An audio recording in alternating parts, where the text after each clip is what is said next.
All right, we're back with Sir Thomas Taylor's. He is a sir, right? Anyway, Thomas Taylor's dissertation on the philosophy of Aristotle. And just to kind of disclaim this up front, I'm on a fast right now, so it is pretty difficult to focus, but we are going to get through this. I just might not comment as much as I otherwise would. But yeah, let's see. The previous section, to get a reminder, we were talking about nature being a formal or material cause, and in some sense it can be said to be a material cause, but then the truer sense of nature is closer to form. So we'll just pick up from there. We had an Aristotle quote, and now this is Thomas Taylor. Since this appears to be the end of what is said by Aristotle concerning nature, let us with Simplicius recapitulate the account that has been given of it, and investigate what nature is according to Aristotle, and what power it possesses among beings, for he very properly makes the discovery of it to arise from the difference between things which subsist by, and those which do not subsist by nature. Thus also Plato in the Phaedrus discovers what soul is from the difference between things animate and inanimate. Quote, for every body, says he, which derives its motion externally is inanimate, but that which possesses motion internally from itself is animated, as if this were the very nature of soul. And in the Laws, we assert, says he, that what is moved inwardly lives, and by this, that which is animated differs from that which is inanimate. Aristotle also, in his second book on the soul, says nearly the same thing in the same words, for he says, quote, beginning our speculation, we assert that what is animated differs from the inanimate by life. Okay, so, Plato's definition of the soul is pretty close to Aristotle's definition of nature that we saw before. Hopefully we have a rearticulation of the specific definition, because I don't want to go look for it. If either of you guys in the Jitsi call don't mind going back and finding the specific statement of the definition that we had, I think in the last session, that would be cool. I'll keep reading though. But things which do not subsist by nature are twofold. For some of them are above nature, as things immaterial, incorporeal, separate from bodies, and established in pure forms. But others are worse than natural things, such as are the productions of human art, as for instance a bed, a garment, and such like material bodies. Okay. So one discussion of that definition of nature had to do with something containing its principle of motion within itself. So the elements want to go to particular places for Aristotle. Fire wants to rise, earth wants to sink, etc. So it is in artificial things, not the artificial entity itself, the bed or the garment, that possesses that internal principle of motion. And let's see. Karnik, did you find that definition? Yes. It says, nature is thus denominated, viz. The first subject matter to everything which contains in itself the principle of motion and mutation. Right, yeah. So the elements contain their own principles of motion or change, and artificial things don't. They kind of piggyback off of the principle of motion that their material components, the natural material components, have. All right, so it is common, however, both to things which are above and to things which are posterior to nature to be immovable and immutable from themselves.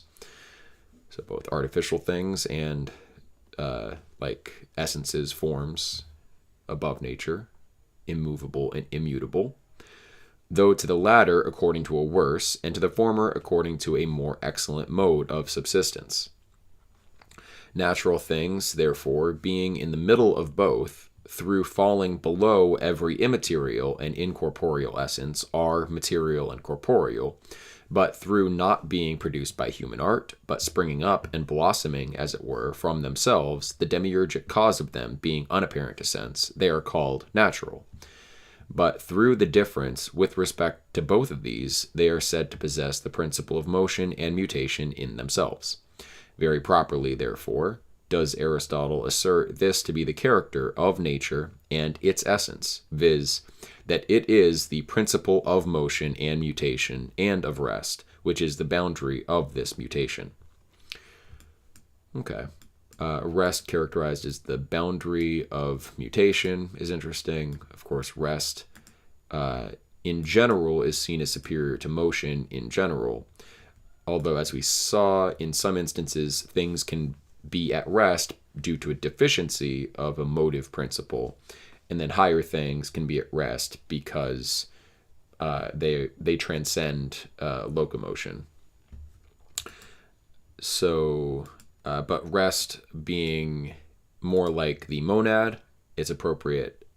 So, like rest is like the monad, motion is like the indefinite dyad.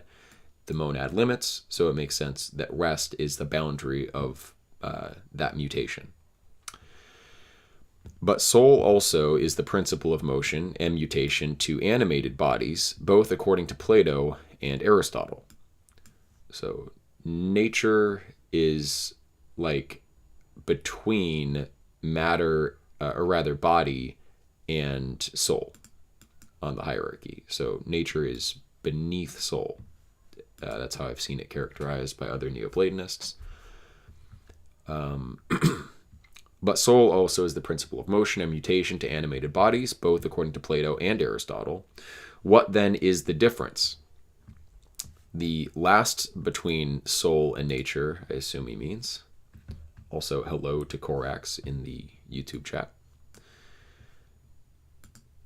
Okay, the last soul, indeed, which is called the vegetable soul, is, according to Aristotle, different from nature through this vegetable soul, or rather, though this vegetable soul is frequently called nature from being proximate to it.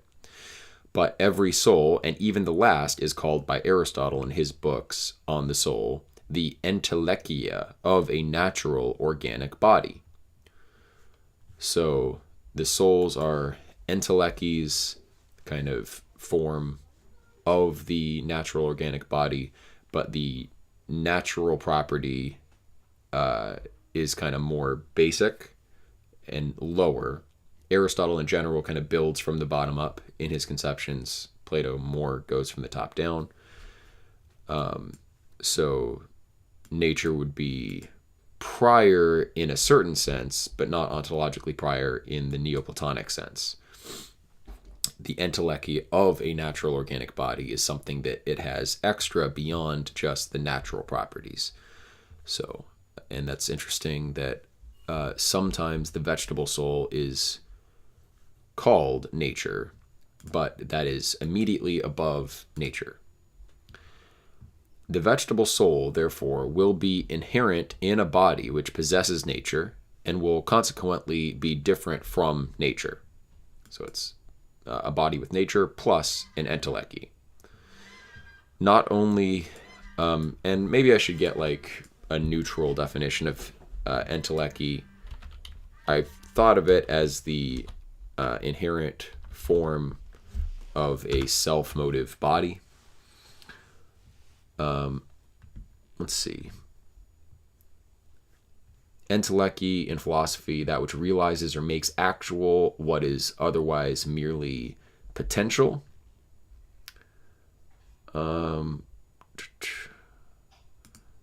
Here's another definition. Entelechy is a philosophical concept stemming from Aristotle's metaphysics and generally used to identify whatever it is that makes the difference between mere matter and a living body.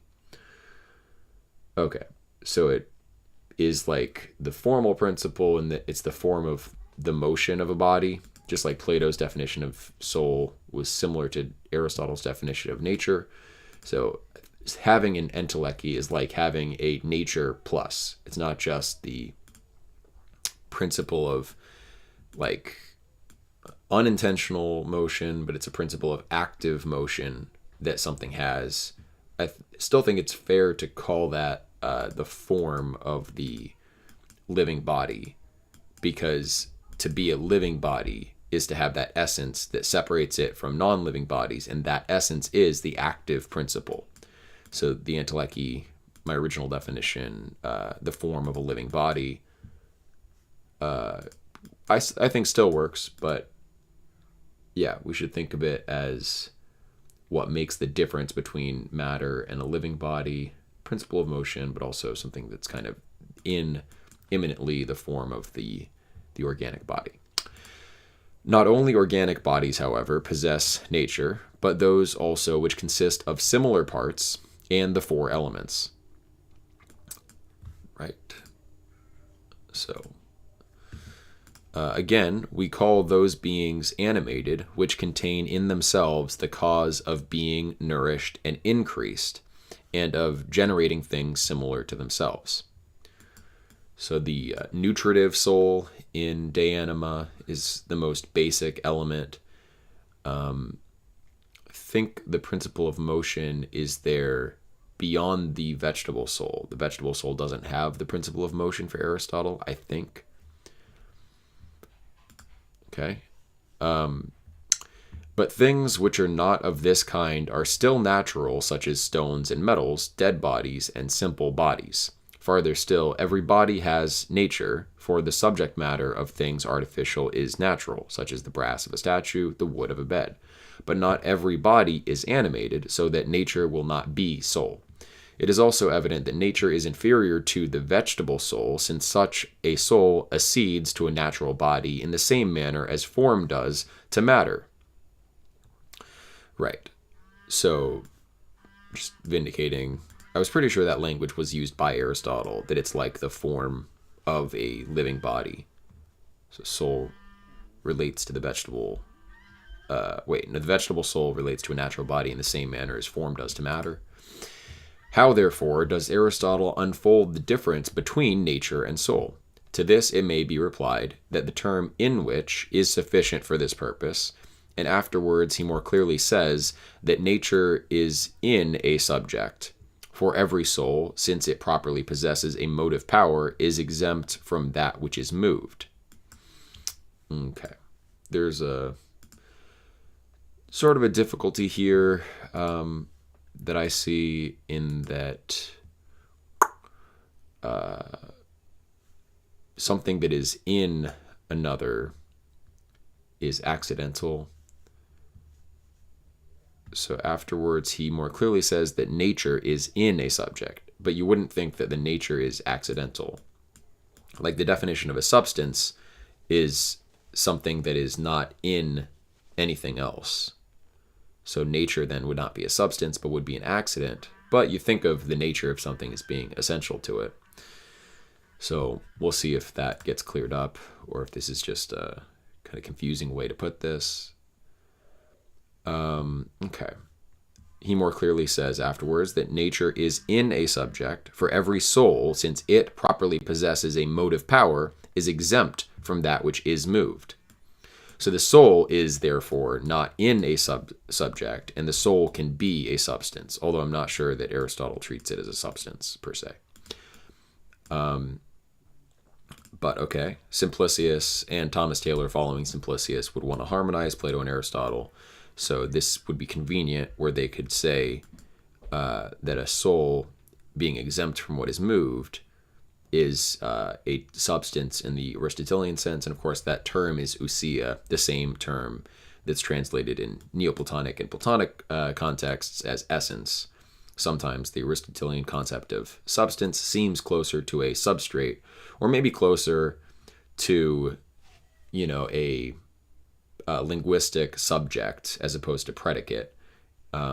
When he goes through the stuff in the categories, it does seem that he's kind of like describing grammatical relations as much as he's describing ontological relations. But in any case, nature is in a subject, meaning I guess the nature of something is more an accidental property, which still feels off, but maybe it's an inseparable accident, but the soul could then be treated as essential.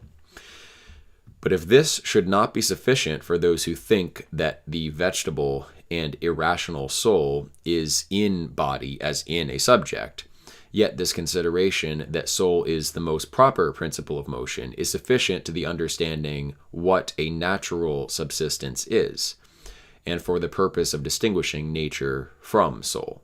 Okay, so even if we want to argue about the independence of the vegetable soul, it's still sufficient, what was just said, to distinguish the nature of nature as opposed to that soul. For Aristotle does not say that nature is the principle of motion, in the same manner that Plato says soul is. He mentions motion, but it's not...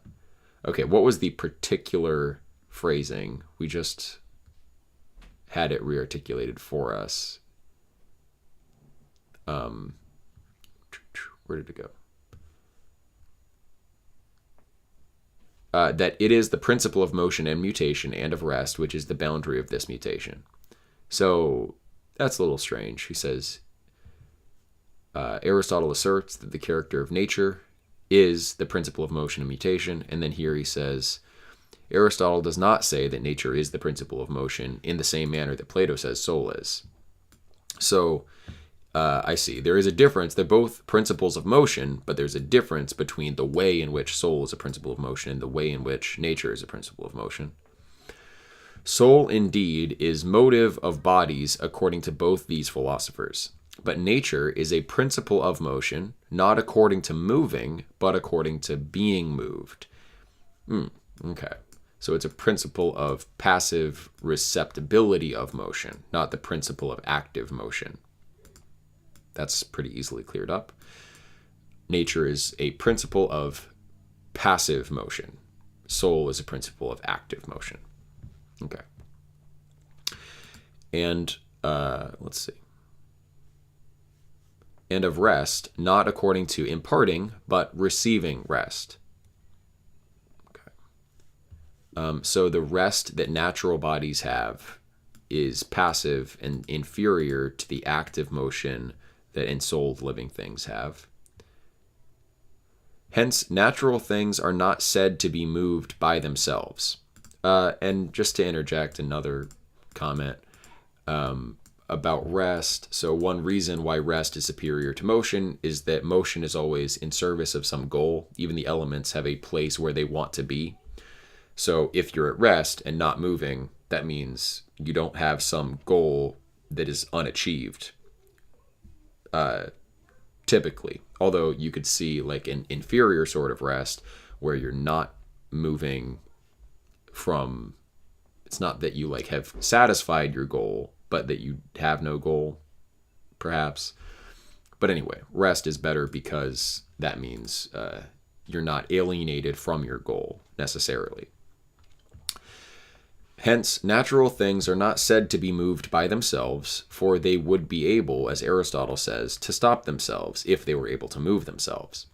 But nature appears to be a certain aptitude to the being moved and adorned, germinating upwards, as it were, from beneath, and by its excellence, or rather by its excellent habitude, calling forth adorning causes. Okay.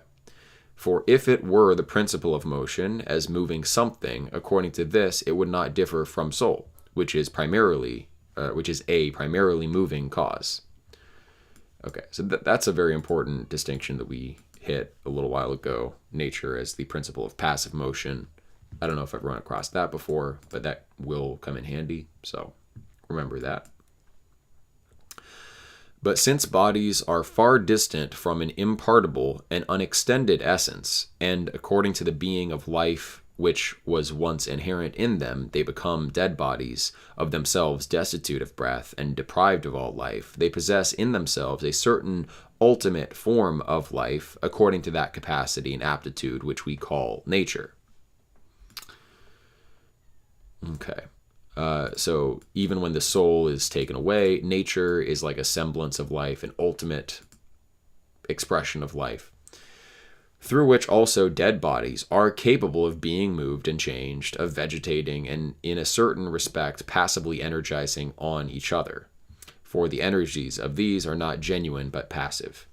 Hence, all natural things move in consequence of being moved, though, as Aristotle says, that which is properly immovable moves.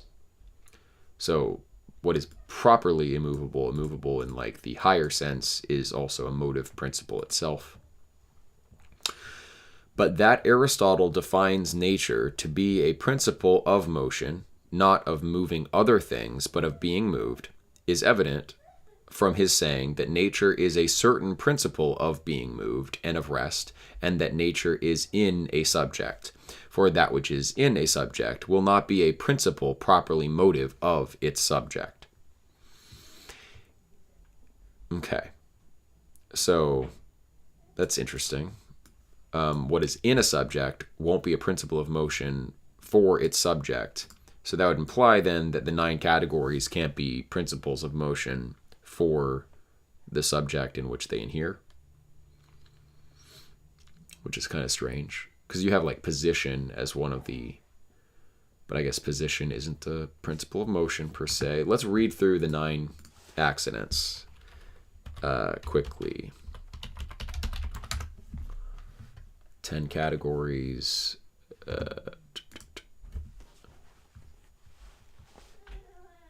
Okay, so obviously there's substance, ousia, as the first, and then quantity, poson,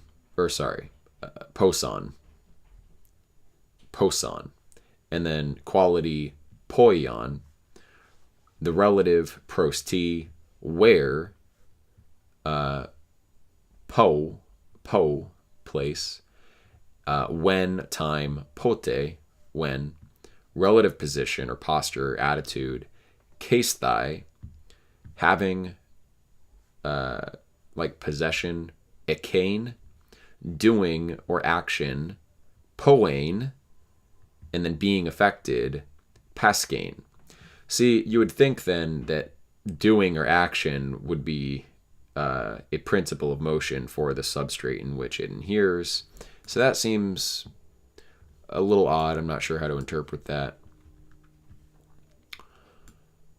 Well, he does say will not be a principle properly motive of its subject. So I guess accidental categories like the doing or being affected of a substrate will not be properly motive. They'll be accidentally motive. Okay. I guess we can buy that kind of distinction for now. In the last book, too, of this treatise, speaking of the 4 elements, he says, quote, that no one of these moves itself is evident, but it possesses a principle. Okay, I'm reading it wrong. That no one of these moves itself, the elements, is evident, but it possesses a principle of motion, not of making nor moving, but of being moved, the passive principle of motion. Hence, he investigates by what the elements are moved as not being moved by themselves, for he is of opinion that this is the peculiarity of animals possessing a soul, which he defines to be a motive principle. Okay. And prior to this, he says, quote, after the same manner that is movable by nature, which is in capacity quale or quantum. That which is movable by nature, which in capacity is quale or quantum, or where, when it has such a principle in itself. Okay, so the thing that can be moved is what is in capacity, these accidental qualities, when it has such a principle in itself. So I guess a natural body is capable of being moved because the natural body is in capacity, these various accidental attributes, certainly meaning by such a principle, nature.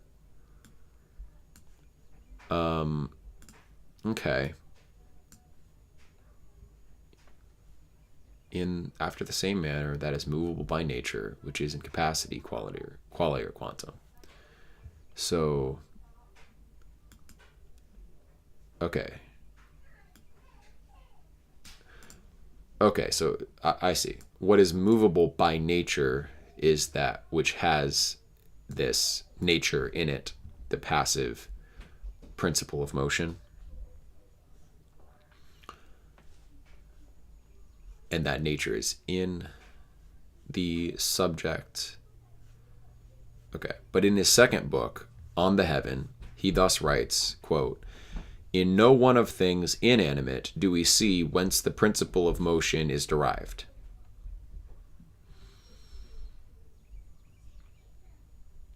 Okay, for some things are not moved at all, but other things are moved indeed, but not every way similarly.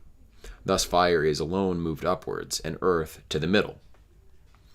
If then the four elements are natural, and have not in themselves that whence the principle of motion is derived, i.e. the moving cause, certainly motive nature is not in this manner said to be the principle of motion, but as the principle of being moved. But if nature is a thing of such a kind as to subsist in capacity, and to be an aptitude to be moved, how do we frequently say that nature is effective? Yeah, that's another side of this. So nature is treated as a kind of potential rather than an actual thing. I guess soul would be more actual as a principle of active motion. Nature would be more potential as a principle of potential motion. But then why do we say frequently that nature is effective? Aristotle also in this book says that nature is analogous to art, and near the end of it shows that nature produces for the sake of the end. And concluding his reasoning, he says, quote, "That nature therefore is such a cause as to subsist for the sake of the end is evident." But in the first book, concerning the heaven, clearly conjoining the fabrication of nature to divine fabrication, he says, quote, "That God and nature make nothing in vain." In answer to this, it may be said that everything which is generated is so these quotes are just to like highlight this concern we may have that nature is not a passive aptitude, but is a principle of motion, as he says here, that it is a cause that is aimed at some end. In answer to this, it may be said that everything which is generated from a certain subject which is in capacity, that which it is about to become through the producing power of an efficient cause in energy. Okay. Everything which is generated is always brought to be from a substrate which has the potential to be what it is about to be made to be. It is made to be what it is through a more active principle than itself. The actual always brings about the realization of the potential. But these are also necessary to the effect. So you can say that the passive properties that something have contribute to the productions of nature. But now you can sort of see nature having a more material aspect where the principle of motion from above brings about, with the cooperation of the natural passive capacities of nature, the end product that both are aimed at. So they both contribute to the effect, but nature more so as a passive subject, like matter. So before, it seemed like he was saying nature is more in the nature of form than matter, but he didn't discount the material aspect of nature altogether. Okay. Hence, nature, though it is the aptitude of a subject, is said to make as contributing to the effect. Right. So that agrees with what I just said. When Aristotle likewise says that nature makes for the sake of something, he says this in consequence of the generation of natural things looking to a definite end, and not subsisting from fortune or chance, but as being naturally adapted to be generated as they are generated. In this book, therefore, he says that in those things in which there is a certain end, one of them is performed for the sake of the end, etc. As it is performed, therefore, so it is naturally adapted to be performed. And as everything is naturally adapted, so is it performed, unless there is some impediment. It is not evident, therefore, that Aristotle calls this adaptation that which is. Is it not evident, therefore, that Aristotle calls this adaptation that which is natural? So again, treating nature as that kind of passive adaptation to particular creations. Though he says, therefore, that God and nature make nothing in vain, he says this in consequence of nature from beneath, imparting aptitude, looking in so doing to a beneficent end, but divinely from on high, illuminating a thing of this kind in energy. Aristotle then, after this manner, so that's a nice subtlety. Like, is nature more like matter or form? Well, it's more like form in being a principle of motion, but it's more like matter in being a principle of passive motion. And it cooperates as the material aspect. So form, strictly speaking, I guess, and then nature cooperate in the production of things in terms of efficient cause. Aristotle then, after this manner, discovered the subsistence of nature from the difference between things which are by and those which are not by nature. So that's how Aristotle came upon that distinction, like what distinguishes the natural from unnatural. But those more ancient than Aristotle appear indeed to have had such a conception as this of nature. So Aristotle didn't invent it, others prior to him had it already, as being surveyed according to the aptitude of everything to motion, through which natural things are characterized. Since, however, all natural things have matter and form, some of the ancients gave a power of this kind to matter, calling nature that according to which natural things are adapted to be moved, perceiving at the same time that they are especially changed according to matter, as a bed according to the wood from which it is composed. But others called nature that according to which natural things have their being, since form is the character of everything, according to which everything subsists, and is said to be what it is. On this account they said that nature is form. For through this conception of nature, viz., that it is the character of everything, we employ the name of it in all things, and do not refuse to say the nature of soul, of intellect, and even of divinity itself. So it's through nature's analogy to form that we then say analogically the nature of, the forms. So I like that he spelled that out. And I'm not even sure, is this Thomas Taylor or Simplicius? Because I never saw like a quotation mark setting out the Simplicius quote, although he promised to offer a Simplicius quote. So I'm not even sure. Thomas Taylor writes so much like Simplicius that it's really hard to tell. Aristotle, however,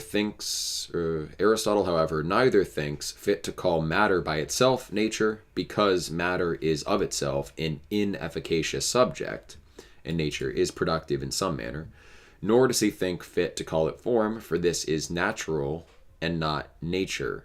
Form is natural, but is not nature itself. But he calls nature the aptitude of matter to its appropriate motion and mutation when it changes from this form into that. Nice, okay. For the rejection and resumption of form by matter is effected according to physical aptitude.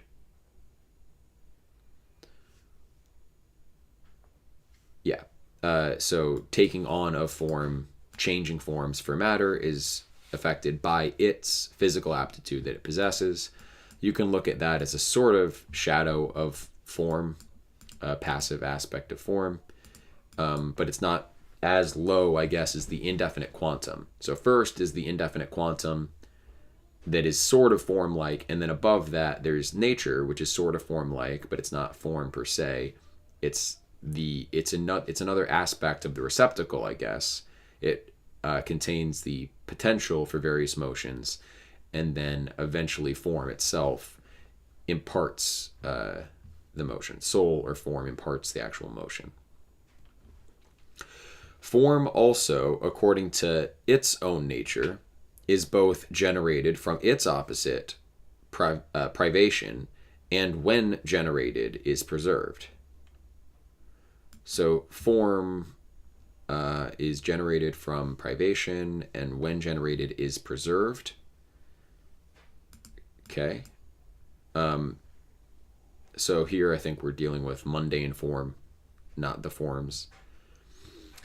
It is likewise moved, being at the same time both a patient and agent, or rather passively energizing. Okay. Hence, matter and form are indeed natural things, but neither of them is nature.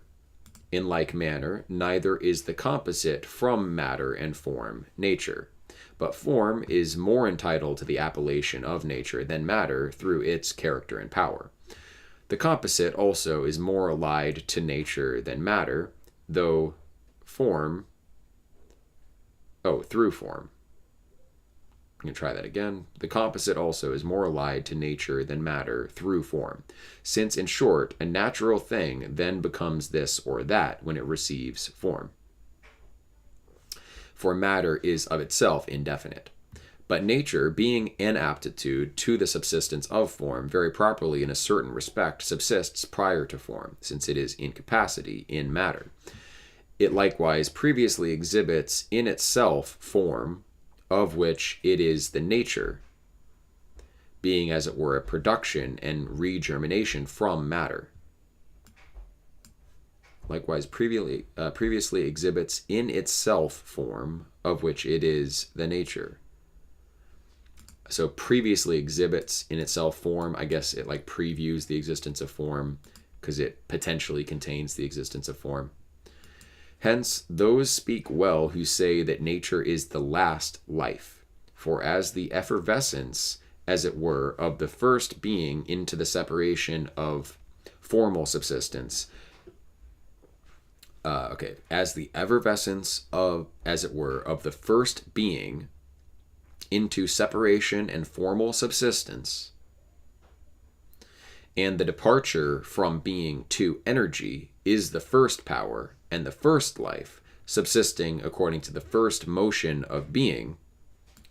So being, life, intellect, second hypostasis, the first motion out of being is the life of being. So the germination of material form from matter and its motion to it, when considered according to the existence of form in capacity, is the last power and the last life. So being is the first form, its first motion is the first life, and then the last form is the passive form that nature contains. And then the indefinite quantum, I guess, is being left out as like even lower than that. It's hard to even call that life. I guess I could see making the case that the quantum is the last life as opposed to nature being the last life. But the basic point is evident that the principle of the nature of things, or the principle of what they may receive as formal properties, is the last life. Hence, in the intelligible world, being is above life, and in the sensible world, matter is posterior to nature because more elevated causes pervade farther than such as are subordinate. So life, here, that actually resolves what I just said. So life is inferior to being. Life extends all the way to nature, but being extends all the way to matter. Being is still a kind of formal aspect. So the quantum has a formal aspect, but not a living aspect. Okay, so then it makes sense to say that nature is the last life. Okay. But nature being the life of form is not only a germination from it, but the coherence and rising tendency of that which is generated to do and suffer that which it is naturally adapted to do and suffer. Nature being the life of form, just like life is the motion away from being. So nature is the last life of form, is not only a germination from it, and I guess we're talking mundane form now. Life of form, it is not only a germination from it, but also the coherence and rising tendency of that which is generated to do and suffer that which it is naturally adapted to do and suffer. So it's not just an effluent from form, it's also the potential for generated natures. Okay. And let's see, I don't need the footnote. And we're getting close to the end, and we have an actual chapter break. Also, like I said, I'm fasting, and my brain is really being taxed right now. I actually tried to stream yesterday for like 2 minutes, some Proclus, and I realized there's no way I'm going to do this. So it's going a little bit better today. The third day of a fast, I guess, is easier than the second. So that's it. We'll stop here for today. We'll try to hit. We'll definitely come back to this tomorrow, and then we'll try to also hit it during the week next week. So thank you guys. Take care.